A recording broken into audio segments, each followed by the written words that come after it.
కడప మేము ఎటు వెళ్తే నెల్లూరు జిల్లాలో కలుద్దామని నెల్లూరు వెళ్ళాం. ఆయన ఎక్కడ లేడు. నల్లపరెడ్డి శ్రీనివాసరెడ్డి గారిని మాకు తెలిసిన ముఖ్యమైన లీడర్ ఇక్కడ. అప్పుడు ఆయన వేస్తే ఆయన లేడండి, మన కడపకి దీనికి సరిహద్దులో ఉండే ముఖ్యమైన ఊరు అనమాట ఇది. సో అక్కడ ఉన్నాడండి అని చెప్పారు. సరే మనం ఇక్కడ ఉండి ఏం చేస్తాంలే, మనం బయలుదేరి మేము అక్కడికి వెళ్ళాం. అక్కడికి వెళ్ళి ఆ గెస్ట్ హౌస్లో కలిసాం. అదే R&B గెస్ట్ హౌస్లో ఉన్నాడు.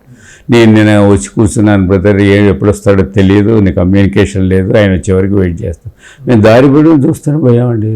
ప్రతి విలేజ్కి దొంకొండ రోడ్డు మీద అక్కడ జనం ఉండేవాళ్ళు, 50 మందో 25 మంది వెయిట్ చేస్తాం. మేము పొద్దున్నే బ్రేక్ఫాస్ట్ చేసిన నెల్లూరులో బయలుదేరాము.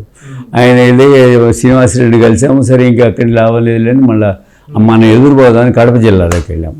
కోడూరు నియోజకవర్గంలో ఒక చిట్టడివి ఉండేది. అక్కడ అంత చాలా దూరం చిట్టడివి ఉంది. అడవి నుంచి పోయేది ఏంటో బాబు ఇలా ఉందనుకున్నాం మేము.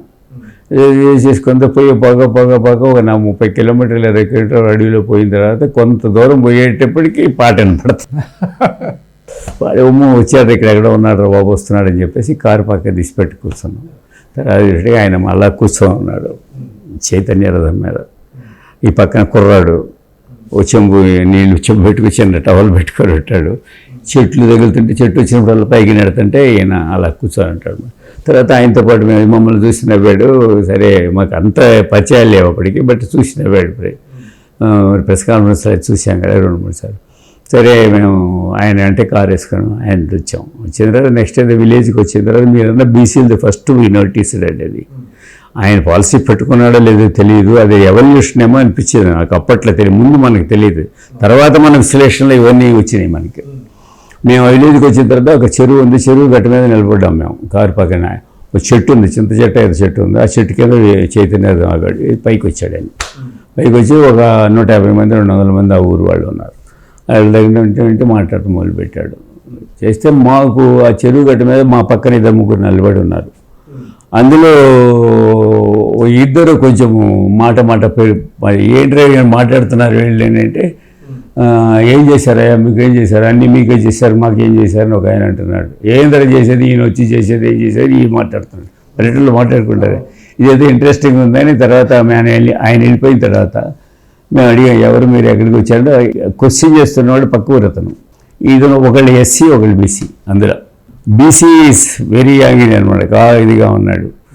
నాకు ఏం చేశారు, బర్రెలు మీకే ఇచ్చారు, ఇళ్ళు మీకే ఇచ్చారు, బాతులు మీకే ఇచ్చారు. అప్పుడు బాతులు గీతులు ఇందిరాగాంధీ చాలా ప్రోగ్రాంలు పెట్టింది, 20 పాయింట్ ప్రోగ్రామ్.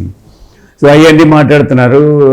మాకేం రాలేదు, పక్కన మీరు నీకు తేడా ఏముంది, నీకు వయసు నాకు ఇవ్వలేదు, ఎందుకు ఈ అన్యాయం, ఈయన వస్తే చేస్తాడు, ఎందుకు చేయడం, ఇట్లా మాట్లాడుకున్నాం. ఓహో ఇదేదో డివైడ్ వస్తుంది అనుకున్నాం మేము. బట్ స్టిల్ మేము అప్పటికి ఇంకా ఓపెన్ కాదు కదా, మేము వేరే అధికారంలోకి వస్తారని మీరు. అధికారంలోకి ఏ తేడా అయితే ఉందనేది అర్థమైపోయింది మాకు. ప్రజల దీంట్లో నాడి తేడా ఉంది, విలేజెస్లో ఒక చర్నింగ్ జరుగుతుందనేది మనకు అర్థమైపోయిన తర్వాత మేము అక్కడి నుంచి ఆ ఊరి పేరు గుర్తు రావట్లేదండి నాకు. ఆ విలేజ్కి వచ్చాము, శ్రీనివాసరెడ్డి గారు ఉన్న విలేజ్. అక్కడ మీటింగ్, అక్కడ చిన్న డయాస్ కట్టారు.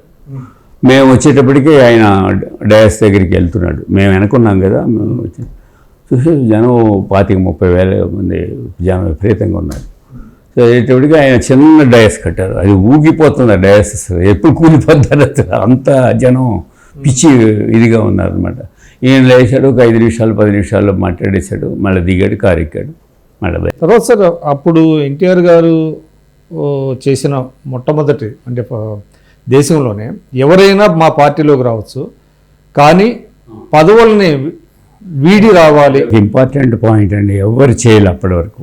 అంతవన్నీ ఆయారం గయారం సంస్కృతి ఉండేది, ఎవరు చేయలేదండి. నాదెళ్ల భాస్కరరావు, ఆదయ్య, సత్యం, మన ఇంకొక ఆయన ఉన్నాడు ఖమ్మం జిల్లా, ఖమ్మం జిల్లా 2-3 ఎమ్మెల్యేలు ఉన్నారు. నాదెళ్ల భాస్కరరావుతో పాటు వచ్చారు కాంగ్రెస్ నుంచి. రాజీనామా చేసే పార్టీకి రావాలి కండిషన్ పెట్టారు. వాళ్ళు రాజీనామా చేసి వచ్చారు. కొంతమంది చేయకపోతే ఆయన బహిష్కరించారు. లేదు సార్, అంతే కదండి. వాళ్ళు చేర్చుకోలేను, చేర్చుకోలేదు, అవసరం లేదు, నాకు అవసరం లేదని కూర్చున్నాడు ఆయన. సో శ్రీనివాసరెడ్డి కూడా అట్లాగే వచ్చేరాడు, నల్లపరెడ్డి కూడా చేరాడు. తర్వాత కృష్ణార్జునం అన్నాడు, ఫేమస్ కొటేషన్ అది. మేము కృష్ణార్జులో కాంగ్రెస్ కౌరవులను ఓడిస్తా ఉన్నాడు ఆయన స్టూడియోలో. సో అట్లా అదొకటి పెట్టుకోవడం ఆయన నిజాయితీకి అది చాలా కష్టమైన పని. అది యాక్చువల్గా పార్టీని నిర్మాణ దశలో ఉన్నప్పుడు ముఖ్యమైన బీజేపీ కూడా విపరీతంగా చేర్చుకుంటుంది. ఎంత గ్లామర్ ఉన్నా కూడా వాళ్ళ మోడీ గారికి కానీ లేకపోతే అది మీకు గుర్తుందో లేదో, తిరుపతి మహానాడులో ఒక తీర్మానం అది, అవునండి ఎవరైనా రావచ్చు కానీ పదవులను వీడి రావాలి అని ఒక తీర్మానం చేశాడు. అవునండి మీకున్న పదవులను వదులుకొని రావాలనేది ఒక పాలసీ అది. పాలసీ కింద పెట్టారు.